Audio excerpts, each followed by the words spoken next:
আসসালামু আলাইকুম রহমতুল্লাহি বারাকাতুহু। নাহমাদুহু ওয়া নুসাল্লি আলা রাসূলিল কারীম, আম্মা বাদ। আপনাদেরকে একটা হাদিস শোনাচ্ছি, প্রয়োজন পূরণের জন্য হাদিয়া গ্রহণ। হযরত আবু উমামা রাদিয়াল্লাহু তাআলা থেকে বর্ণিত, তিনি বলেন, রাসূলুল্লাহ সাল্লাল্লাহু আলাইহি ওয়াসাল্লাম বলেছেন, যদি কোনো ব্যক্তি তার ভাইয়ের জন্য সুপারিশ করে, পরে সে ব্যক্তির সুপারিশের জন্য তাকে কোনো হাদিয়া দেয় এবং সুপারিশকারী তা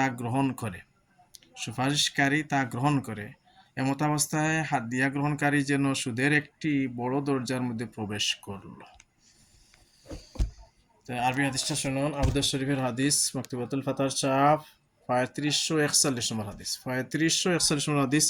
হাদাসানা আহমদ ইবনে আমর ইবনে সারহি হাদাসানা ইবনে ওয়াহব আন উমর ইবনে মালিক আন উবাইদুল্লাহ ইবনে আবি জাফর আন খালিদ ইবনে আবি ইমরান আনিল কাসিমি আন আবি উমামা রাদিয়াল্লাহু তাআলা আনহু আনিন নবী সাল্লাল্লাহু তাআলা আলাইহি ওয়া আলিহি ওয়াসাল্লাম قال من شفع لأخيه شفاعة فأخذ له هدية عليها فقبلها فقد أتى بابا عظيما من أبواب الربا. صلى الله عليه وسلم مولانا محمد.